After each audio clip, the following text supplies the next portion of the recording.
things, Drew, that I think is important that we talk about. As you meet with your team, you meet with your other teachers, Skills USA, so you're teaching for Skills USA. As you meet with them and the folks, the Hogle Foundation that's working with you, the other plumbers, it's important for us to start to view sustainability as a need, not a want.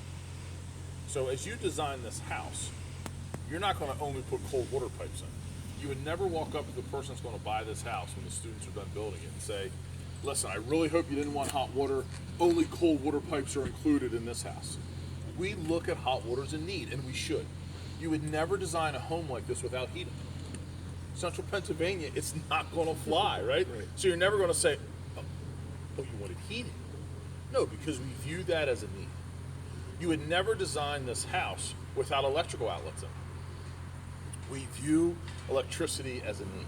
Make sense? Yeah, absolutely. So, I mean, it's the same reason. I got to tell you, if you look out here at these poles and all these black lines, I think they're hideous looking everywhere you go. Do you know how many people die a year by hitting telephone poles? But we accept it because electricity is a need. One of the things I really encourage, and maybe I'll come back and we'll present again to the bigger group or whatever that is, or you take this back to them. Look at sustainability as a need. So when you look at solar on this house, whether you look at a small PV array, you look at thermal, whatever that looks like, begin to look at generating energy as a need. Don't just rely on that black line that's out there on the street, but solar's actually a need. We need hot water, and we need to start incorporating solar. Here's a statistic. It blew my mind when I got, and it's not mine. I got this as a gentleman by the name of Scott Sklar. I did a presentation with him. We did a webinar, and I can send you that link.